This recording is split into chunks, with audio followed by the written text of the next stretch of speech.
The smell of asparagus cream soup, a little maple syrup drizzled on top, the smell of snow in the air.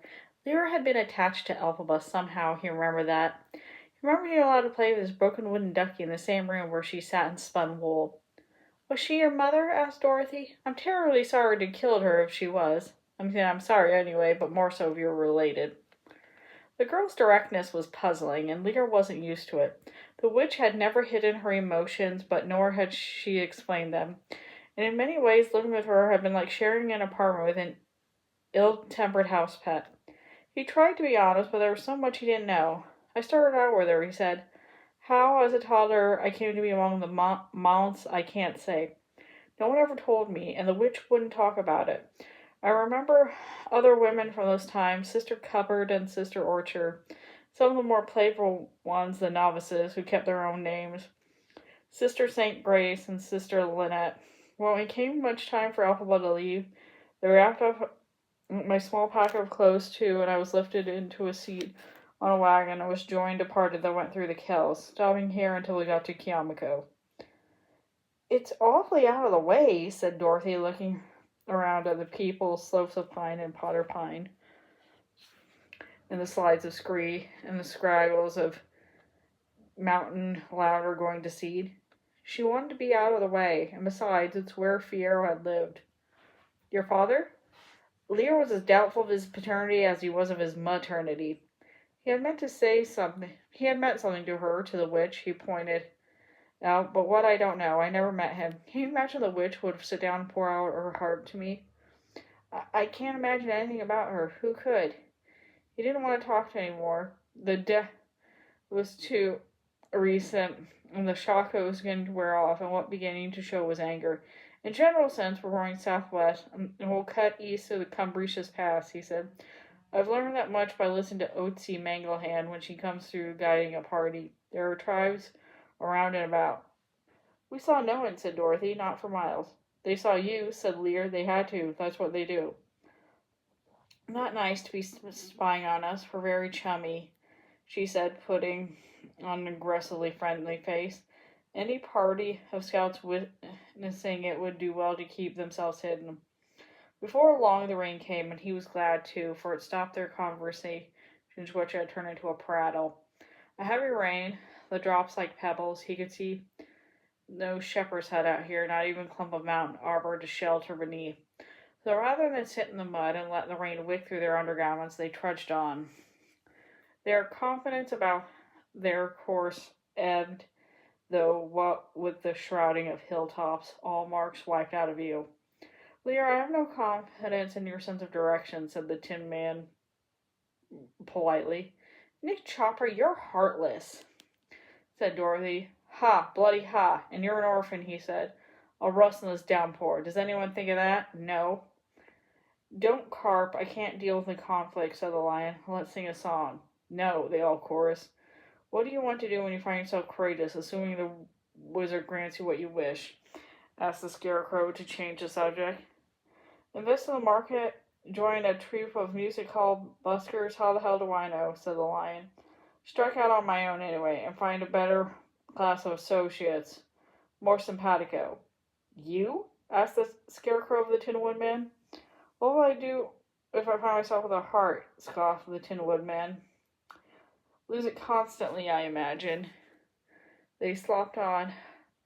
Liir didn't think it was his place to continue the conversation, since he didn't have been present at their initial audience with the wizard. When no one else spoke, though, he said, Well, Scarecrow, your turn. What do you do with your brains?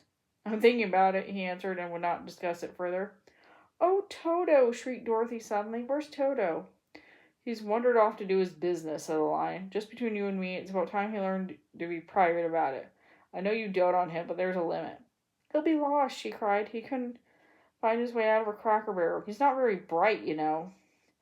After a respectful pause, the Tin Woodman observed, I think we've all noticed that.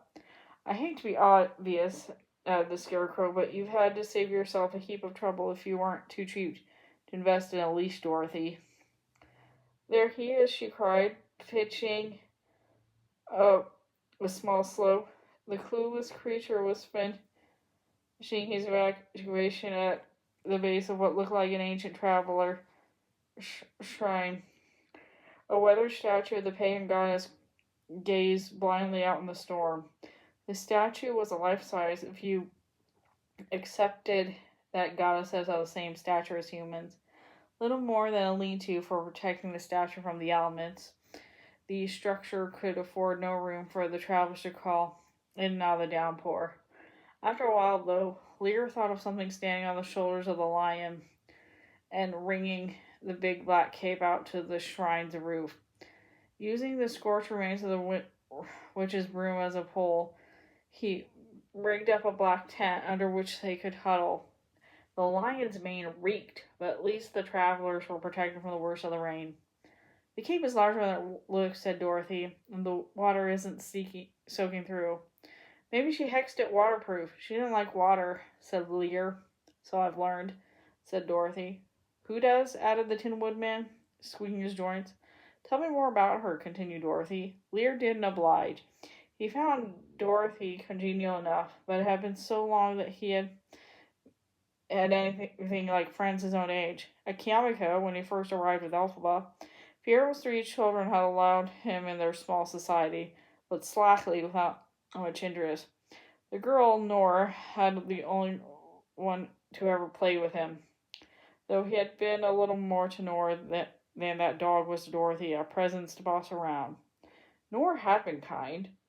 The first Lurleen had given him the tail of her gingerbread house, because no one had thought to make him a gingerbread mouse of her own. And besides her, no one else was willing to play once she and Urgi and the rest of the ruling family, Fiora survivors, had been kidnapped by the wizard's forces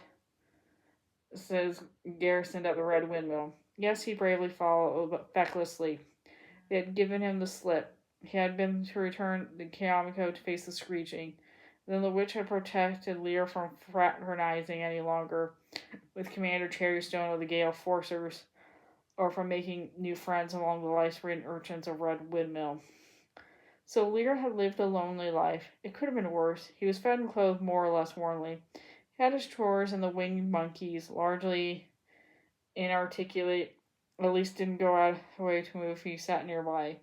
Was there supposed to be more to it childhood? Rehearsing it to tell Dorothy, it seemed to be a spare, botched thing, and he suppressed most of it. Of late, the witch had come more irritable than usual, complaining of sleeping problems. Nanny, her nanny at one point, and her mother's nanny before that, was well into her 80s and good for a little way of coherent discussion. Liir had been left to talk to himself, and he found himself less than stimulating as a conversationalist. Dory's curiosity seemed to flat him, though perhaps artificial. He wasn't able to tell if she had really was curious about life, about the witch, or if she had just been marking time. Maybe stealing her own nerve by hearing the sound of her voice. He felt leery, perhaps the sound of the witch. No, he had inherited from exposure to Elphaba's sense of paranoia, as if everyone were after some scrap of vital information that they were unwilling to ask for directly. He fussed and rolled his eyes and tried to imagine how to change the subject. He didn't want to talk about his taller days in the Monterey or his boyhood in Kiamiko. He was bereft of family now, something of a hanger on Dorothy's party, something of a guide without a clue or here to cruel terrain. He just wanted to concentrate on the job. He was glad, therefore, when the lion started and asked, "What's that?" "It's night coming on," said the Tin Woodman. "Nothing coming on makes the sound of the crack of doom?" complained the lion. "Never did before." "Shh, it wasn't thunder, was it?" "Shh, I tell you," the Tin Woodman observed. "You're the only one talking." "Shh, I said." They shed. The downpour made a sympathy. An undertone of susurrus ran at mid-distance, accompanied the soil vocalist round the valves of rainwater. Plop, plop, plop, plop, as Liir thought of anti-witch, Elphaba throp, throp, throp. And I'm going to stop it right there. Thanks for listening.